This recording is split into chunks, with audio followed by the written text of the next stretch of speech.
Next speaker is Michael Rotondi. In the format of speakers at graduation, in the tradition of non-tradition at SCI-Arc, we've typically had an alum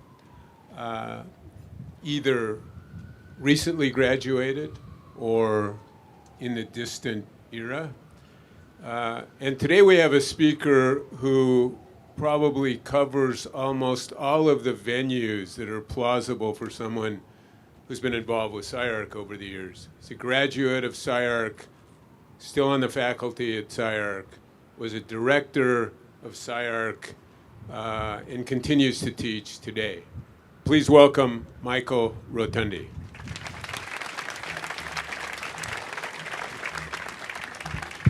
Mr. Hand.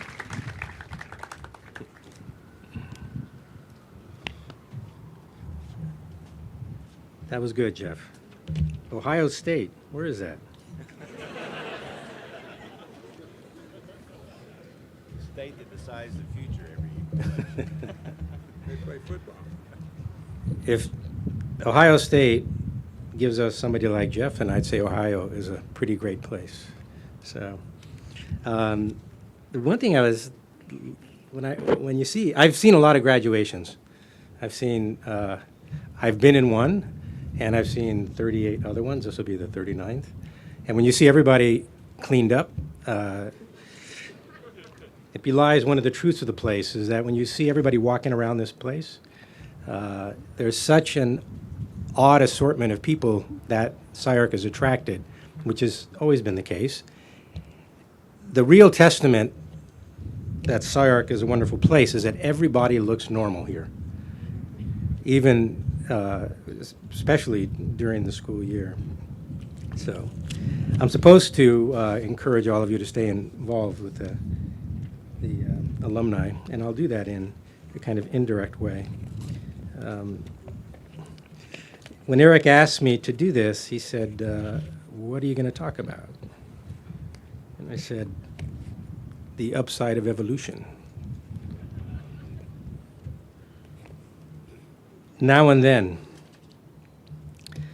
So good afternoon to, I'm Michael Rotondi, also AKA RoTo. That's what the students call me. Parents, relatives, colleagues, all of the wonderful faculty and Director Moss and the Board of Trustees that are here, and especially the class of 2012, the 40th graduating class. Congratulations. I represent the first graduating class in 1973. When I write that down, I was thinking there's probably some parents that weren't even born then. You would have had to have kids very young. There was 10 of us in that class, and as we grade on the curve, we were all in the top 10. So I've always been proud of that. Actually, we didn't get a degree. We got a certificate of completion, which I've always cherished. And what it was a caricature that Bill Simonian drew of us and our project. So it was like big head, little body, which was normal to me because I've always had a big head and a little body. My head when I was born was the same size, actually.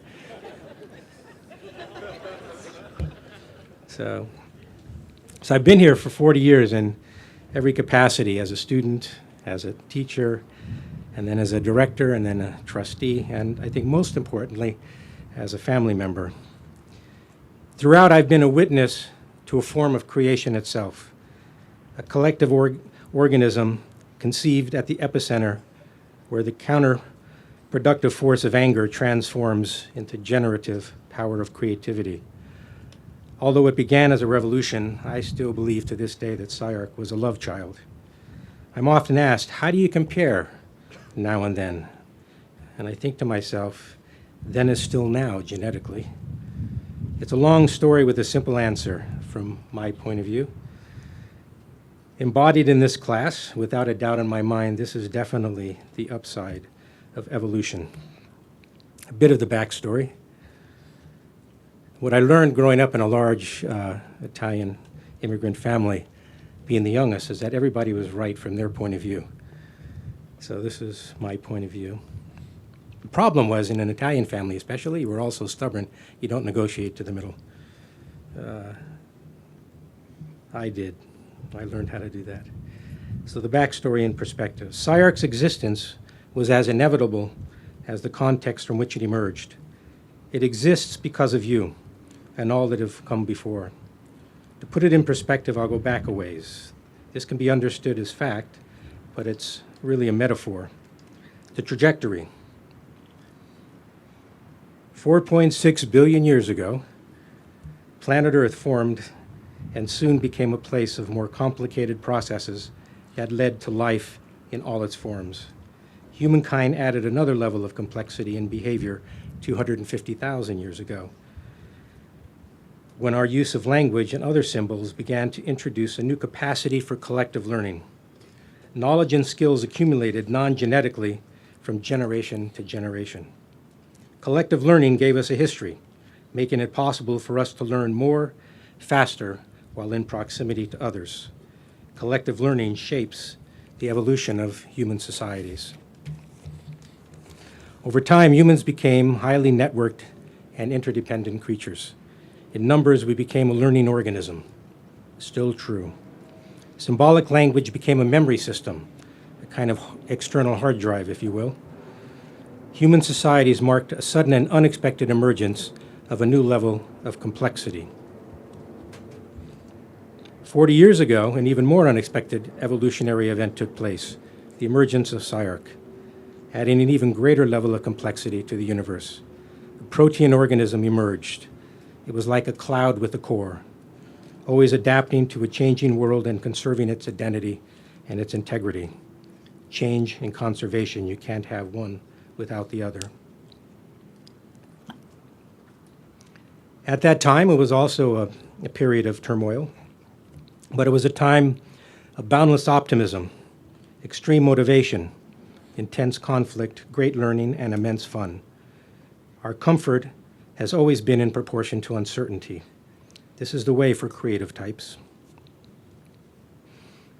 The past is still the present. SCI-Arc became a new laboratory in many ways, becoming both a social and an educational experiment. Students and faculty worked long and productive hours, exploring a wide range of ideas and strategies to implement them. We worked like kids experimenting in a garage, taking risks without fear of failure. Our method was defined as trial and error. If we hit a dead end, we turned back to the fork in the road and went in another direction. For the first time, we had discovered a life for ourselves. There is no other place we wanted to be. Without realizing it, we were already on a trajectory that was preparing us for the high adventure of creating our own world within the world beyond. All of us with the great fortune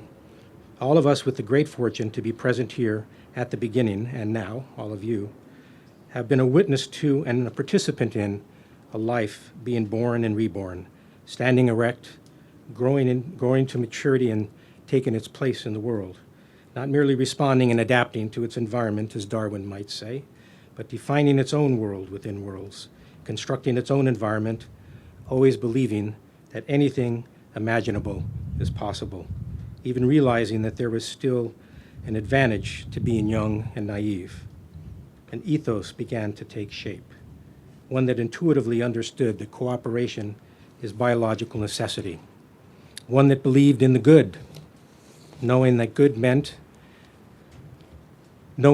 meant resulted naturally in doing it, and what is truly good is best for all, Socrates had argued. In the moment of reflection, we would ask the same question you ask now. Why are we doing this? What will we achieve? What will our return on investment be? What are the guarantees for success? We had no definitive answers then, and there aren't any now to these questions. But the one thing we knew, it was in our hearts, it was the right thing to do. This is faith, believing when it is beyond the power of reason to believe. As your faith is strengthened, you'll find that there is no longer need to have a sense of control, that things will flow as they will, and you will flow with them to a great delight and benefit. Faith is to believe what you don't see. The reward ultimately is to see what you believe, St. Augustine said.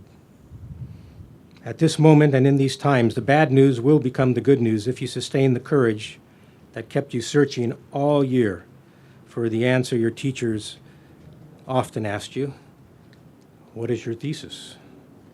And if you sustain your faith in the promise of architecture, you'll be there. What we've seen year after year, and especially now in the 40th year, bearing witness to the extraordinary work of this graduating class of 2012, presented both in May and currently on the walls in there. Much has changed and nothing has changed.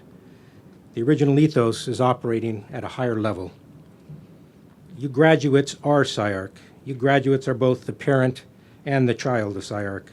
Perhaps we're the only ones that understand what this means, but I believe it to be true. SCI-Arc lives because all of you. So now it's time for all of you to go into the world with the aspirations that you grew here. And please call home once in a while and continue to make your family as proud as we are at this moment. So with love and admiration, I wish you all well. Thank you.